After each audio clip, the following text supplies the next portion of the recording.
a gente tem, por exemplo, quando a gente tem uma venda, a gente tem o vendedor e a gente tem o comprador, né? O vendedor no sentido de imóveis, né? E aí a gente tem o corretor ali, que nada mais é a pessoa que vai vender este imóvel, né? Quando a gente tem uma loja, vamos tentar exemplificar com uma loja. Uma loja de, sei lá, eletrodoméstico, pode ser? Uma loja de eletrodoméstico. Uma loja de eletrodoméstico, ela tem um produto e ela tem a pessoa do vendedor lá que vai intermediar essa venda para o comprador. Isso é uma transação comercial. E na locação a gente tem o quê? A gente tem a pessoa que tem um imóvel, que aí entraria O proprietário. que é o proprietário, que aí entraria nessa questão da loja. Então a gente substitui a loja pelo proprietário, que seria a pessoa que tem o imóvel que vai colocar para locação. O vendedor da loja é o corretor de imóveis, que ele vai intermediar essa transação comercial. E a gente tem o inquilino que, né, nesse exemplo da locação da venda do eletrodoméstico, nessa analogia que foi feita, o inquilino entra como se fosse o comprador, né? Então, comprador do produto da loja, produto, né? da loja, isso. Mas ele... Então, nessa analogia, a gente tem uma transação comercial. Sim. Né? Alguém está oferecendo um produto, que é o imóvel para locação, alguém está intermediando esse acesso da pessoa que quer o produto, que é o corretor, e alguém está realmente tendo acesso ao produto que está sendo oferecido, uma transação comercial. E quando a gente tem uma transação comercial, a gente tem o quê? Transferência de valores. Transferências de valores, sim. E aí, na questão de locação de imóveis, a gente não tem só o aluguel em questão de valores. A gente tem outros valores que, no meu ver, é o que as pessoas confundem muito, principalmente os inquilinos. Os inquilinos, eles acham que todo aquele montante que eles pagam é o aluguel. Só que não é bem assim, né, Lúcia? Não é bem assim. O que seria realmente o aluguel? O aluguel seria a parte lá do valor estipulado, né? O valor estipulado entre as partes.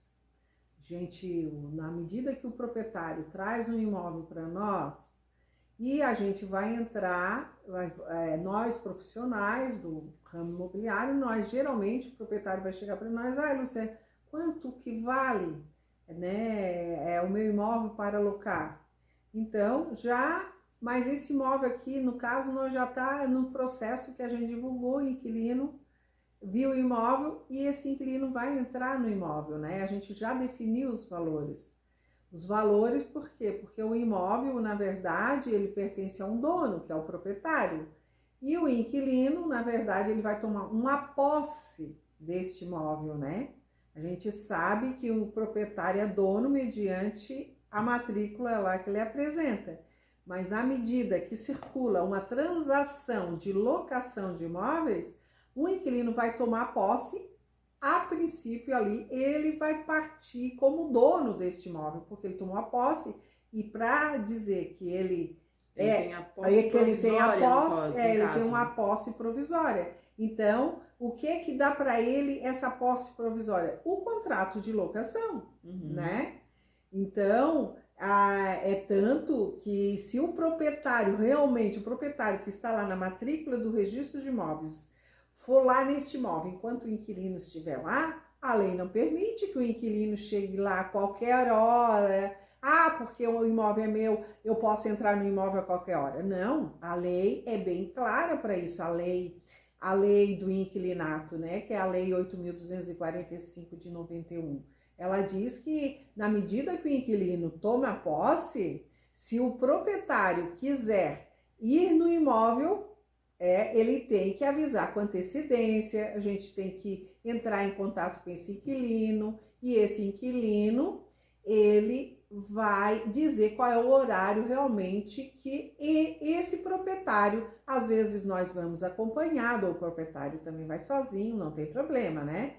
Vai depender de ambas as partes. Se o inquilino disser assim, Lúcia, tu precisa vir junto, eu vou procurar me organizar naquele horário X para ir acompanhar esse proprietário lá para ver tal situação que que se encontra este imóvel, né?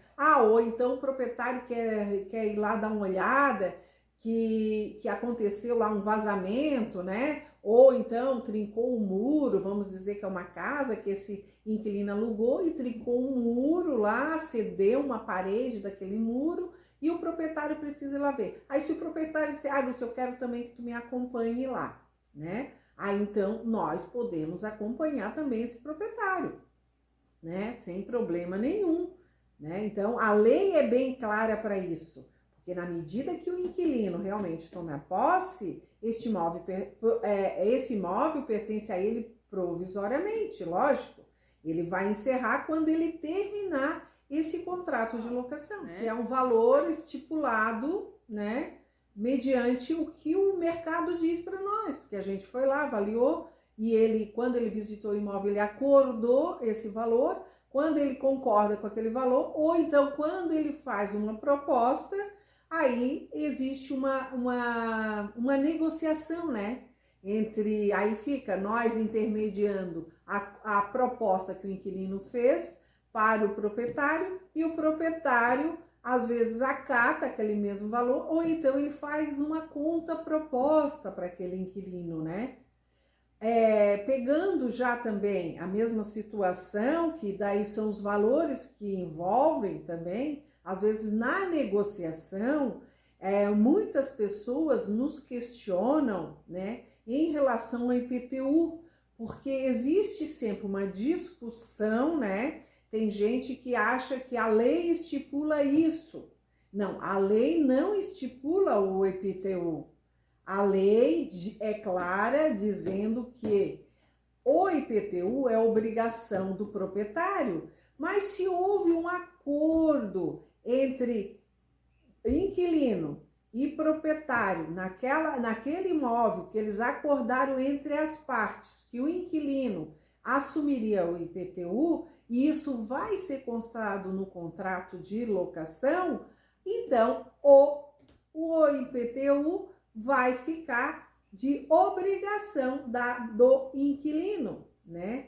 Então, existem essas situações que às vezes as pessoas se confundem e eles questionam bastante em relação a isso. No né? caso, compete ao corretor fazer realmente essa negociação. Esse trâmite entre o proprietário e o inquilino. Às vezes acontece também quando o inquilino, na hora de visitar o imóvel, e a gente, qual é o valor? Geralmente eles perguntam o valor, né? Isso mesmo eles sabendo, porque eles consultaram lá e aquilo está sendo divulgado, mas mesmo assim, e tem mais as taxas, você sabe qual é a taxa? Geralmente, o inquilino, quando nós estamos naquele trâmite da negociação para o fechamento do negócio, do inquilino fechar o negócio do contrato de locação, geralmente eles questionam muito lá e pedem para a gente passar essas informações por escrito. Valor de aluguel, valor do IPTU,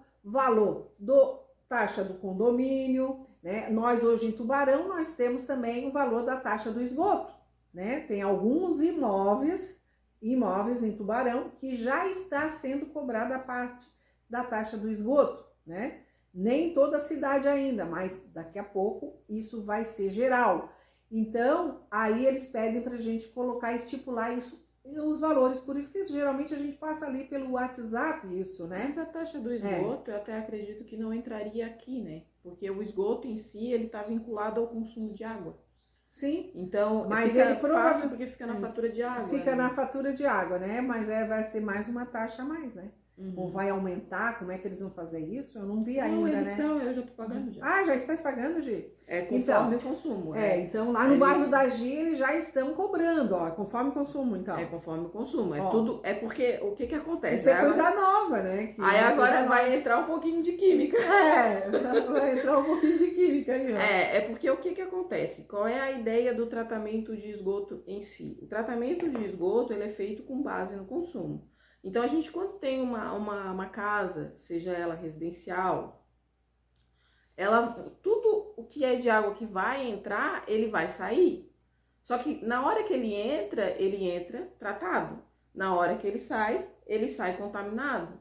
E aí existem várias formas de contaminação, né? E aí, essa água que ela entrou, a gente subentende que é a mesma água que vai sair. Então, se ela é a mesma água que vai sair, a quantidade é a mesma. Então, o valor ele é equivalente. Por quê? Porque vai ter que ser gasto os produtos e todo o sistema de tratamento para tratar novamente aquela água e fazer com que ela ou volte a ser potável. Ou então ela volte a poder ser lançada no meio ambiente. Por quê? Porque a água, depois que ela é usada, ela tem alguns critérios para ela poder ser lançada novamente no ambiente. Mesmo que a gente não queira deixar ela potável, se a gente quiser lançar no rio, por exemplo, ela vai precisar de um tratamento.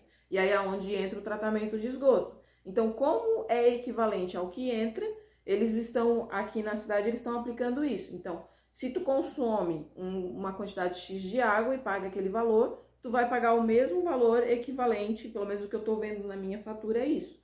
Então, se eu consumir, vou dar um valor aqui para facilitar o cálculo, R$10. Se eu consumir R$10 de água, eu vou pagar R$20 na minha fatura. Por quê? Porque R$10 é equivalente ao consumo de água e R$10 é equivalente ao tratamento que vai ser realizado naquela água que saiu.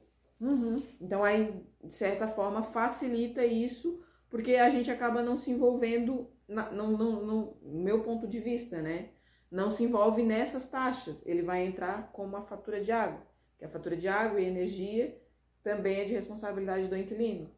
E aí o esgoto acaba entrando na fatura de água. Legal, né? Nós estamos aqui com uma química, uma corretora de imóveis experiente também, né? Que legal, nós vamos aprendendo, né? Ó, não só vocês estão aprendendo, eu também estou aprendendo aqui com a química, a engenheira química, né? Na verdade, a gente troca informações, né? É como se estivesse trocando figurinhas, né? Uma aprende com a outra e aí a gente aprende também com vocês e vamos seguindo. E vamos lá. Tá, e aí para completar, então... Não, mas voltando às taxas ainda, né? As taxas IPTU, geralmente a gente manda lá por escrito, né? Para eles também, em relação a isso, que eu disse que às vezes as pessoas se confundem muito e ficam muito em dúvida em relação a isso, achando que é só obrigação do proprietário, mas é o conjunto ali, acordou entre a parte, nós vamos constar naquele contrato. E também em relação à taxa do condomínio, né? Porque geralmente a taxa do condomínio, é interessante aqui citar, porque quando eles questionam os inquilinos, eles questionam em relação à taxa mínima, né, que tem, né?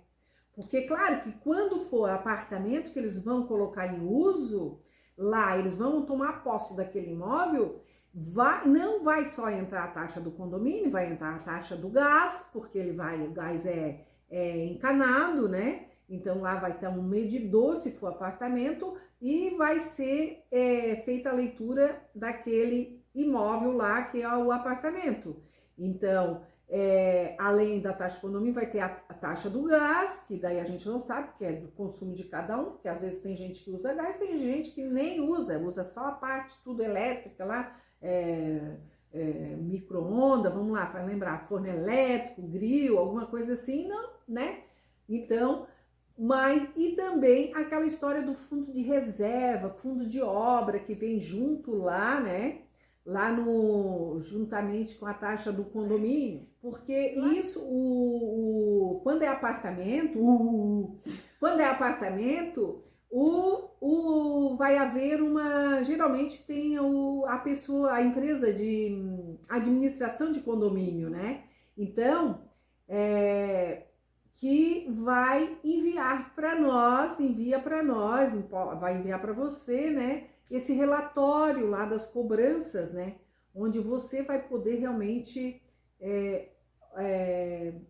você vai começando a ter noção lá na sua empresa, né? Você, seus colaboradores, como é que eles entram em contato dizendo que tal inquilino entrou lá naquela posse e que dali em diante, né? Se esse imóvel estava desocupado, até então era com o proprietário. Agora o imóvel está locado, nós vamos informar lá a administradora que este imóvel foi locado e que agora está no nome de tal pessoa, que é o nome onde consta lá o contrato de locação. e onde vão demonstrar para nós lá por e-mail, né, mensalmente para nós, onde vai incluir esses valores realmente, onde o inquilino vai pegar aquele valor total da taxa do condomínio e pagar. E daí o que é que nós vamos analisar ali, né, o que vai realmente pertencer ao proprietário e ao inquilino. Tá, então só para a gente finalizar essa parte da conceituação, o que é aluguel, o que não é, né? Daí eu vou explanar aqui, a Lúcia me corrige se eu estiver errada. Então, o aluguel seria o montante referente à edificação, e o que não seria aluguel? Condomínio não é aluguel, taxa de lixo não é aluguel, a água e a energia não é aluguel e esgoto também não é aluguel. Isso. IPTU também não é aluguel. Não. Né? Então, são vários valores que não são referentes ao aluguel, porém são pagos junto com o aluguel. Sim. E aí a gente entra na questão do condomínio, que o condomínio ele pode ser cobrado talvez pela administradora, que é a mesma administradora do imóvel, ou por um terceiro, que daí vai administrar só o condomínio. E onde o condomínio ele pode ter essa variação de valores.